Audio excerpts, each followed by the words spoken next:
Atenção! Começa agora uma teleaula de História do Ensino Médio. Você vai assistir a teleaula de número 46. Bons estudos!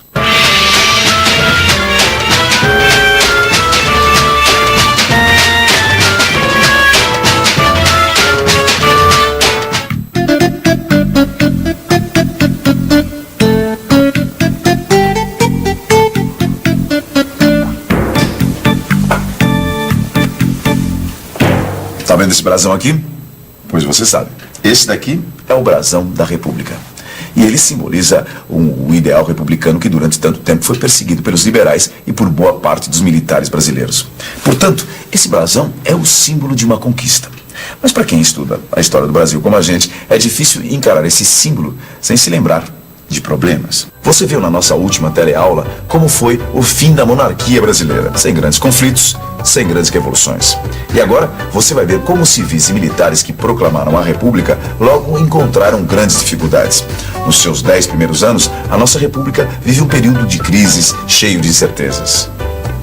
Como você sabe, a República foi proclamada em 1889. O herói da proclamação, o Marechal Deodoro da Fonseca, passou a chefe do governo provisório. Seu ministério era dominado por republicanos gaúchos, por republicanos cariocas e paulistas, e pelo professor Benjamin Constant. O professor Benjamin Constant era um sujeito muito importante. Ele era positivista e foi um dos doutrinadores da escola militar.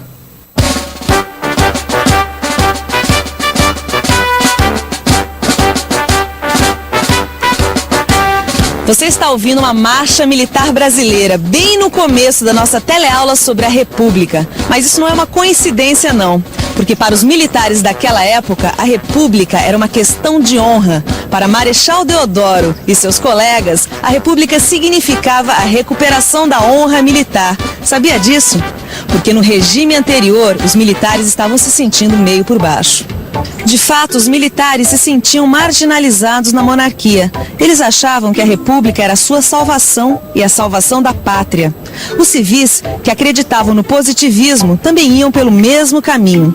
Achavam que a ação do homem poderia acelerar a marcha evolutiva da história e que a República iria garantir a ordem material, a liberdade espiritual e a quebra do monopólio do Estado e da Igreja sobre a educação, a religião e a ciência.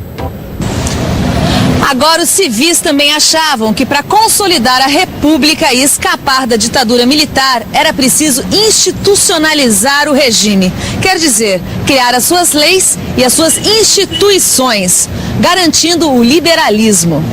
A liberdade individual, a liberdade política, a economia de mercado, a divisão dos poderes e a autonomia regional. E para garantir tudo isso, era preciso convocar uma Assembleia Constituinte. E foi o que eles fizeram no ano de 1890. A nova Constituição foi uma grande vitória da elite liberal brasileira, logo no início da República.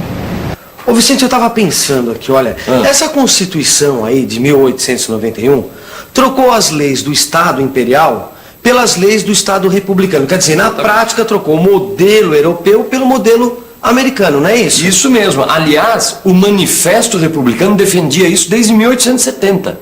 Desde 1870? Sim, senhor. O manifesto propunha que o Brasil se transformasse num país americano, como os Estados Unidos. Tanto é que logo depois da proclamação, os republicanos batizaram o Brasil de Estados Unidos do Brasil.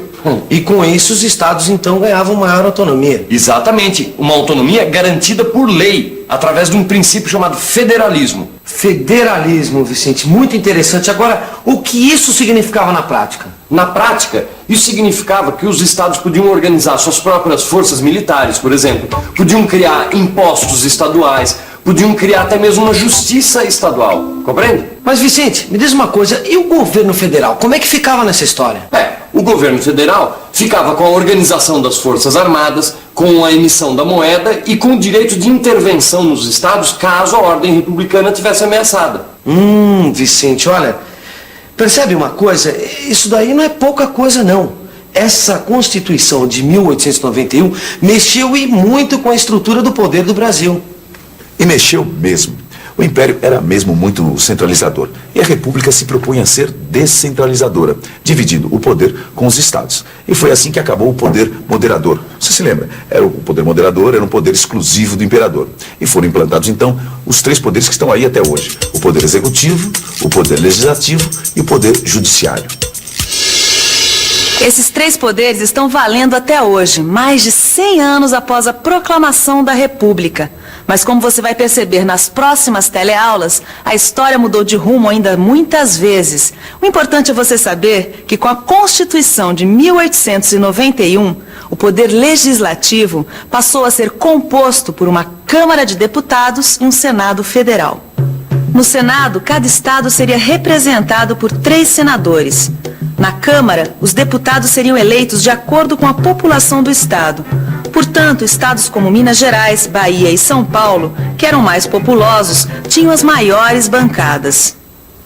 Outra consequência da Constituição de 1891 é que o poder legislativo fica mais forte.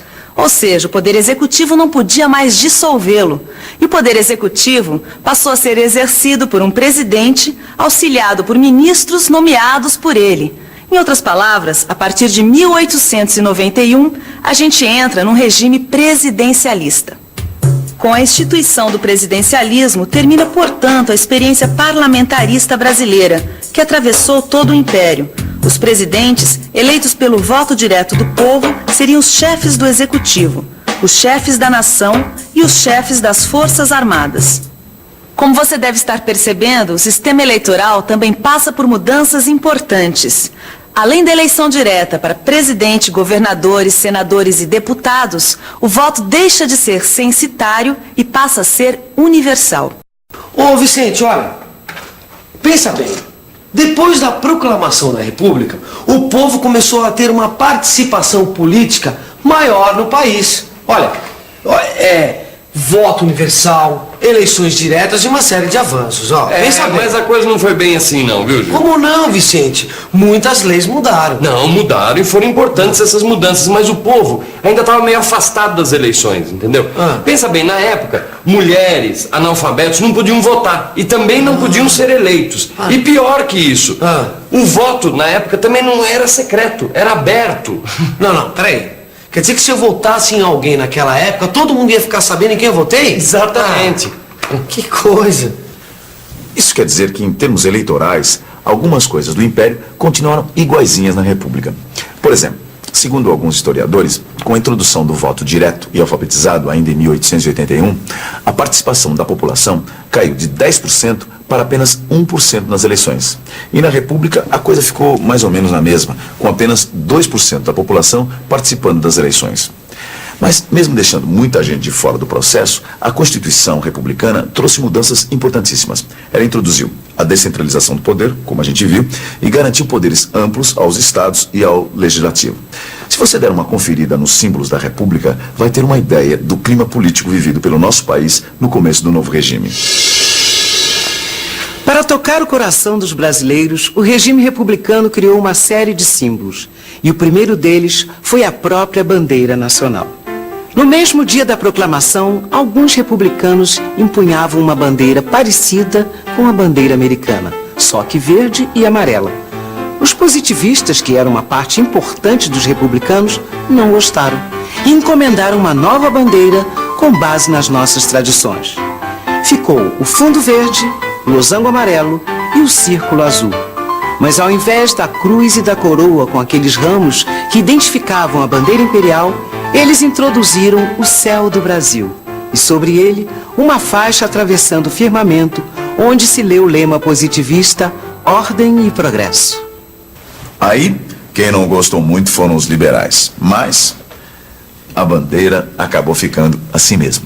E outros símbolos foram construídos ou recuperados pela República. Quer ver um exemplo? A figura de Joaquim José da Silva Xavier, o Tiradentes, também conhecido como nosso mártir da independência. Tiradentes era um personagem que andava em baixa, esquecido durante o Império, mas que volta com tudo na República. O dia do sacrifício de Tiradentes, dia 21 de abril, passa a ser uma data nacional. A ideia de recuperar Tiradentes como herói nacional deu super certo. O povo adotou sua imagem de vítima da violência e da traição. Como disse o historiador José Murilo de Carvalho, o povo brasileiro, profundamente cristão, se identificava com o sacrifício de Tiradentes. Segundo o historiador, esse herói criava uma unidade mística entre os cidadãos da República e representava um ideal brasileiro de liberdade. Mas, no começo da nossa teleaula de hoje, a gente disse que esses primeiros anos da República foram anos de crise, de incerteza.